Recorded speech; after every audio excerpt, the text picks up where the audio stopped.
Hello friends. Shashi Agarwal economics तथा law classes के अंदर मैं आप सबका अभिनंदन करती हूँ। आज का जो हमारा सब्जेक्ट है वो है प्रारंभिक समष्टि अर्थशास्त्र, और जिसको हम इंग्लिश में इंट्रोडक्टरी मैक्रो इकोनॉमिक्स भी कह सकते हैं। तो यहाँ पे हमारा ये चैप्टर जो है 4 है। यहाँ पे हम राष्ट्रीय आय को मापने की विधियां जो है उसको अध्ययन करेंगे।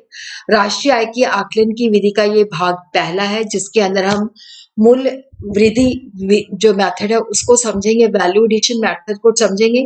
3 मेथड होते हैं, एक है वैल्यू एडिशन, दूसरा है इनकम मेथड, तीसरा है एक्सपेंडिचर मेथड। लेकिन इसके अंदर जो हमारा फोकस रहेगा वो मूल वृद्धि विधि पे रहेगा। और अगर आपको मेरा ये प्रयास सही लगता है तो इस वीडियो को लाइक कीजिए, शेयर कीजिए तथा मेरे चैनल शशि अग्रवाल को सब्सक्राइब कीजिए। तो सबसे पहले हम देखते हैं कि राष्ट्रीय आय के आकलन की जो विधियां हैं। देखो, अर्थव्यवस्था में जितना वैल्यू एडिशन होता है उसको कुल जोड़ के रूप में हम राष्ट्रीय आय को माप सकते हैं।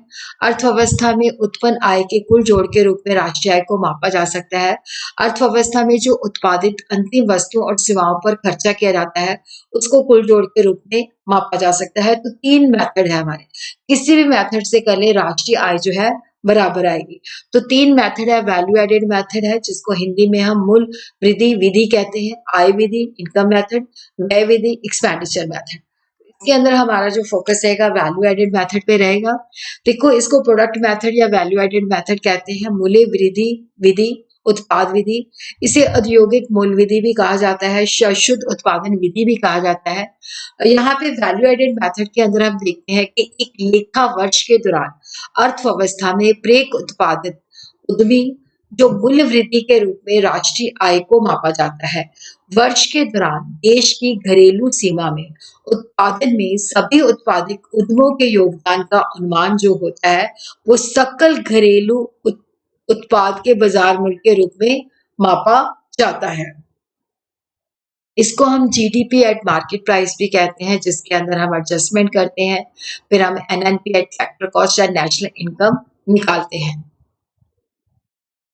वैल्यू एडेड का मतलब होता है कि जो उत्पादन की प्रक्रिया होती है उसमें मध्यवर्ती वस्तुएं जो होती हैं उनको उपयोग किया जाता है।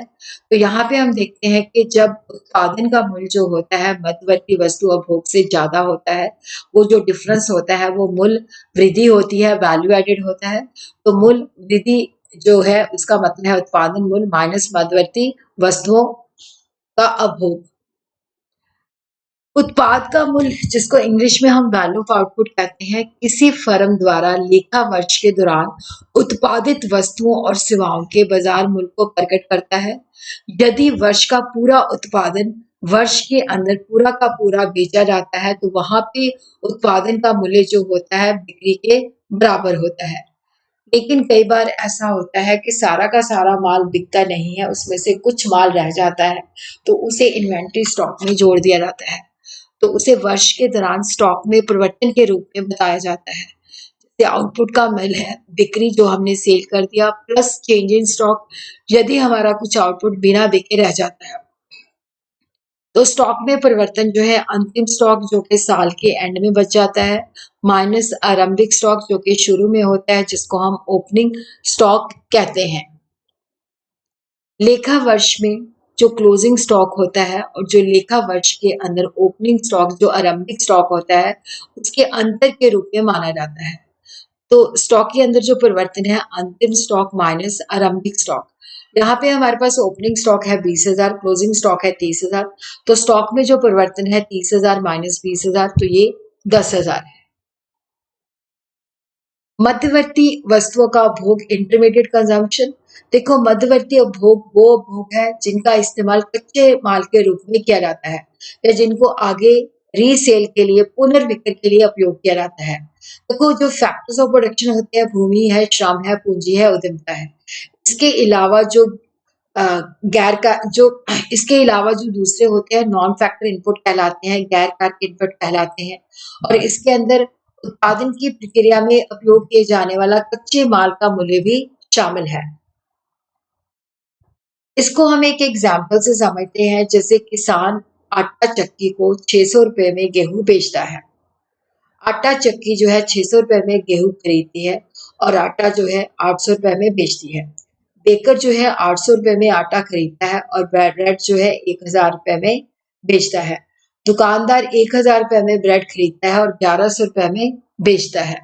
तो यहाँ पे हम देखते हैं कि जो किसान है उसके उत्पाद का मूल्य पूरा का पूरा जो है मूल्य वृद्धि है, क्योंकि यहाँ पे मध्यवर्ती वस्तु का भोग नहीं है। आटा मिल जो है उसको 800 में सेल करती है, लेकिन उसने जो अब भोग किया है इंटरमीडिएट कंजम्पशन वो है 600। तो यहाँ पे दोनों का डिफरेंस जो है 200 है। बेकरी वाला जो है उसको 800 में खरीदता है तथा 1000 में बेचता है। तो 1000 माइनस 800 जो है यहाँ पे मूल्य वृद्धि है। उसी तरह दुकानदार जो है उसको जो है बेसिकली 1000 में खरीदता है और 1100 में बेचता है। तो यहाँ पे उसकी जो वैल्यूडेशन है वो 100। तो यहाँ पे हमारा मूल्य वृद्धि को जब हम टोटल करते हैं तो 1100 का जो है मूल्य वृद्धि हुई है। लेकिन अगर हम उत्पाद का मूल्य लेते तो इसके अंदर मध्यवर्ती वस्तुओं का उपयोग दोबारा से काउंट हो जाता है, तो डबल काउंटिंग की प्रॉब्लम समस्या उत्पन्न होती है।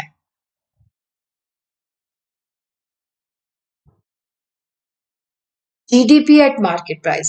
देखो, एक लेखा वर्ष के दौरान किसी देश की घरेलू सीमा के अंदर सभी उत्पादित उद्यमों द्वारा जोड़ा जाता है और जब हम निकालते हैं तो ये सकल मूल्य बाजार मूल्य पर सकल घरेलू उत्पाद कहता है। Gross domestic product eight market price कहता है बाजार मूल्य पर सकल घरेलू उत्पाद।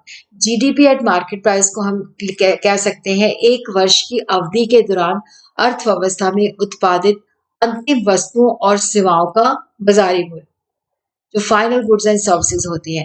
देखो, इसको हम इस तरह से भी कैलकुलेट कर सकते हैं। देखो, यहाँ पे हमारा जो है जीडीपी एट मार्केट प्राइस है। यहाँ पे मैं इंग्लिश में बता रही हूँ, आगे मैंने हिंदी में भी बताया हुआ है। इसके अंदर से जब हम डेप्रिसिएशन को माइनस कर देंगे तो हमारे पास नेट डोमेस्टिक प्रोडक्ट जो है आ जाता है।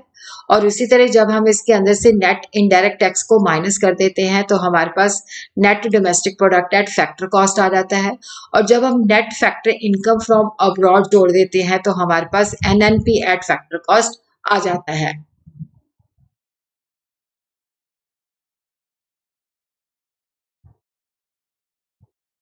अब हम इसको हिंदी के अंदर देखते हैं कि जैसे यहाँ पे बाजार कीमत पर सकल घरेलू उत्पाद, और इसके अंदर से जब हम डेप्रिसिएशन को माइनस कर देते हैं तो यहाँ पे हमारे पास बाजार कीमत पर शुद्ध घरेलू उत्पाद आ जाता है।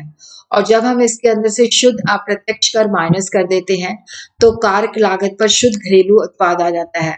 अगर विदेशों से शुद्ध कारक आय को जोड़ देते हैं तो कारक लागत पर शुद्ध राष्ट्रीय आय या राष्ट्रीय उत्पाद आ जाता है।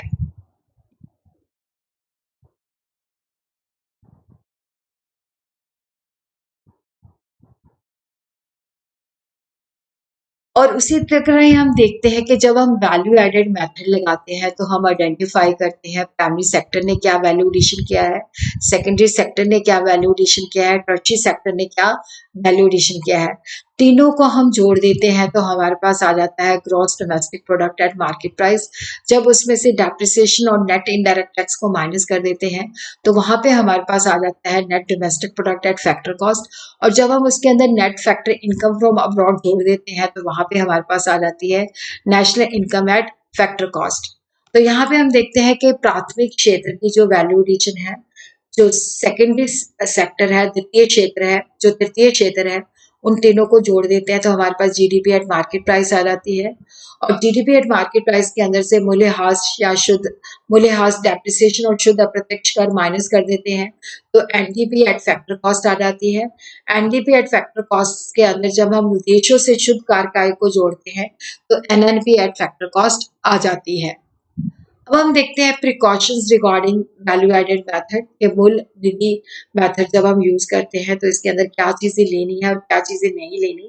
देखो, जो पुरानी वस्तुएं होती हैं, जो सेकेंड हैंड चीजें होती हैं, उनकी खरीद और बिक्री को हम वैल्यू एडेड मेथड के अंदर शामिल नहीं करते, क्योंकि इनके मूल्य को हमने उसी वर्ष ही शामिल कर लिया जाता है जब इनका उत्पाद हुआ था। तो पुरानी वस्तुओं की जो व्यापारियों की दलाली या कमीशन होती है, लेकिन उसको हम मुल्क के अंदर शामिल करते हैं, क्योंकि जो कमीशन या दलाली होती है, कि जो एजेंट ने अपनी सेवाएं दी हैं, उसका पुरस्कार होती है। जो उत्पादन खुद के लिए किया जाता है, तो उसको भी वैल्यू एडिशन मेथड के अंदर शामिल किया जाता है। और खुद के उपभोग के लिए जो उत्पादन रखा जाता है उसका आरोपित मूल्य जो होता है इसमें शामिल किया जाता है। देखो जो मध्यवर्ती वस्तु होती है उनके ऊपर जो हम खर्चा करते हैं उसको वैल्यू एडेड मेथड के अंदर हम यूज नहीं करते। और जिन मकानों में मालिक खुद रह रहे होते हैं उनका भी आरोपित किराया शामिल किया जाता है। देखो जो खुद के लिए सेवाएं उपभोग की जाती हैं उनको मूल्य वृद्धि में शामिल नहीं किया जाता। जैसे टीचर है, अगर वो स्कूल में टीच करती है तो वहां पे जो उसको पैसे मिलते हैं वो राष्ट्रीय आय में हम जोड़ते हैं।